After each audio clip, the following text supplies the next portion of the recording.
남편이 주문해서 집에 와서 아 이런 책이 있다라고 소개했을 때 제일 먼저 뒷편을 먼저 봤어요.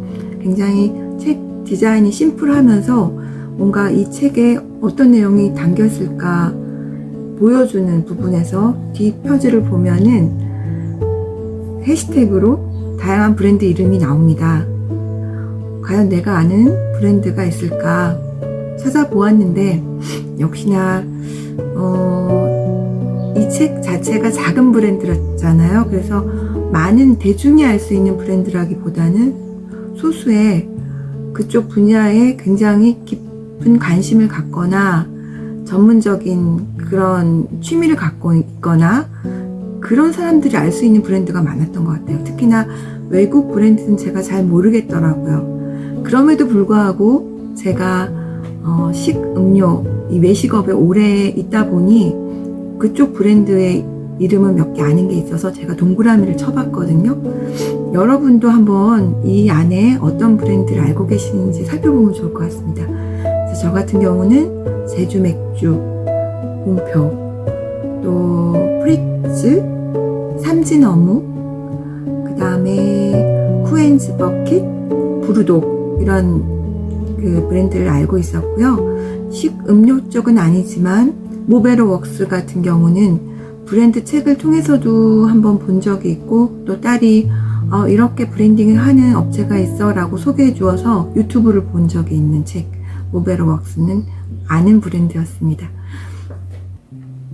자, 그러면 이 작은 브랜드를 위한 책과 저희 치즈플로의 그 만들어진 계기, 성장 과정과 어떤 접점이 있는지 이제부터 살펴보기로 하겠습니다. 그만큼 치즈플로는 또 나름대로의 브랜드 스토리를 갖고 있는 브랜드라고 자부합니다. 자, 그럼 열어보겠습니다. 첫 번째, 장기 숙성이 답이다. 여기서는 배철수 씨를 예로 들었습니다. 30년 넘게 라디오 프로그램을 운영한 배철수 씨는 굉장히 유명하죠.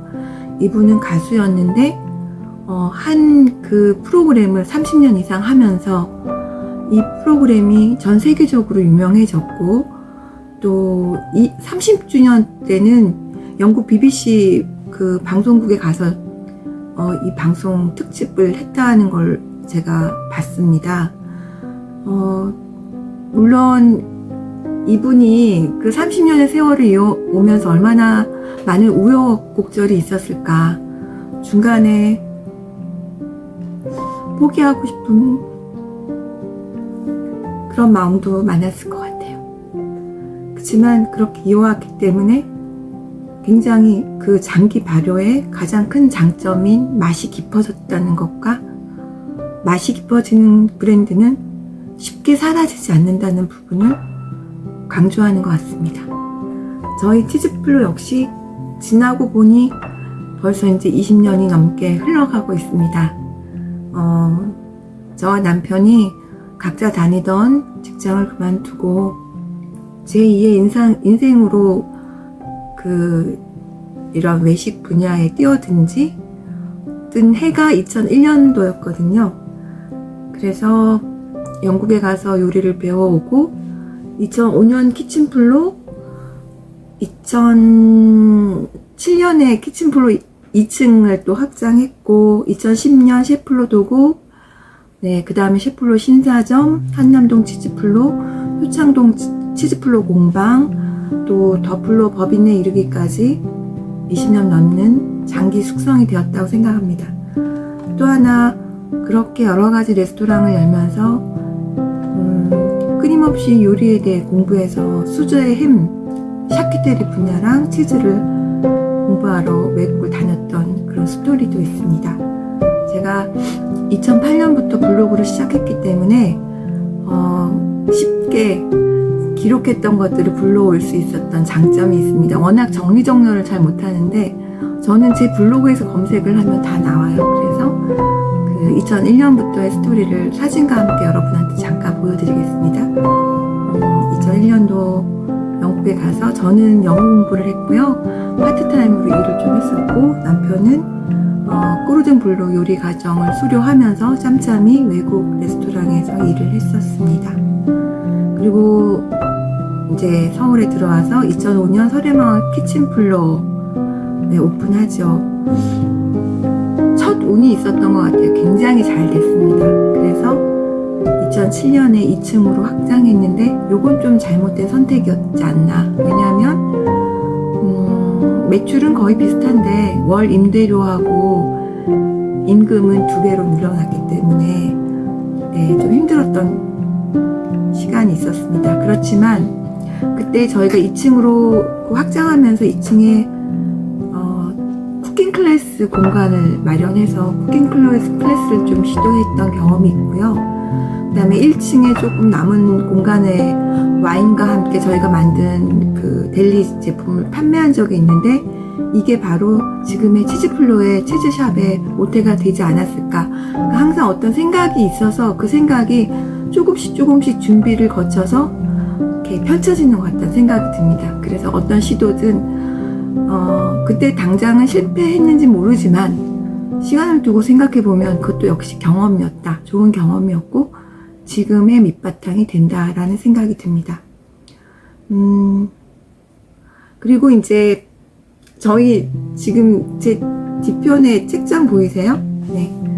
전부 다 그 요리책이에요. 남편은 끊임없이 그 아마존에서 요리책을 사서 공부하고 만들어보고 무수히 많은 시행착오를 거쳐서 지금의 요리를 만들어 온 것 같아요. 그 중에 이제 수비드 요리도 있었고 분자 요리, 그 다음에 건조 숙성 드라이즈 에이스드 비프가 한때 유행했었죠. 그것도 한번 시도해 본 적이 있고, 말린 생햄, 돼지 뒷다리 사다가 와인 셀러에 넣고 건조를 해보면서 저보고 먹어보라고 권했던 예전 기억이 지금 떠오릅니다.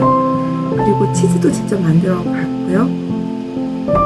그렇게 하면서 이제 셰플로 도곡점을 2010년도에 오픈하죠. 연이어 2012년도에 신사점을 오픈합니다. 그러는 와중에 이제 책으로만은 좀 부족해서 외국으로 직접 나가서 치즈와 햄을 외국 직접 만드는 분들한테 배웠었는데요. 뉴질랜드 오볼더문에 가서 한 달 정도 있었어요, 같이. 거기서 치즈 기초를 배웠고요. 그 다음에 와싱턴에 그 프랑스 샤프테리 전문가가 온다는 소식을 접하고 거기 키친의 까몽 샤프테리 교육과정을 마쳤었고요. 또 이탈리아의 마시모 스피가로리가 그 미슐랭 스타 레스토랑을 운영하면서 직접 플라텔로 햄을 만들고 있는 장인이신데 이분한테 샤프테리 교육과정을 배웁니다. 그리고 마지막으로 프랑스 몽스 아카데미에 가서 치즈 만드는 전문가 과정을 수료했거든요. 이러면서 좀 더 치즈가 전문가한테 좀 깊게 들어갈 수 있었던 계기가 됐던 것 같습니다. 그 이후로 많은 치즈의 맛이 달라진 걸 제가 느끼니까요. 그래서 이런 과정 속에 저희가 사실은 처음에 셰플로나 치즈플로에서 조금씩 메뉴판에 녹여냈거든요. 저희가 직접 만든 살룸이다, 치즈다. 그렇지만 이게 그 고객들한테 큰 어떤 반향이 없었던 것 같아요. 그래서 남편의 주장은 뭐든지 전문점을 오픈해야 돼. 그래서 2016년도 한남동 치즈플로를 오픈하게 됩니다. 그리고 연이어 이렇게 오픈하면서 굉장히 힘들었어요. 한 3년간 적자였고요. 그러면서 셰플로 신사점을 먼저 접고 또 코로나 때문에 2019년 셰플로 도곡점도 마지막 접고 대신 저희가 효창동에 샤쿠테리 공방을 오픈하게 됐고요. 또 고구려 목자가 함께 더플로라는 농업법인 회사를 오픈하게 됩니다. 자, 여기까지가 장기 숙성에 대한 긴 이야기가 있었습니다.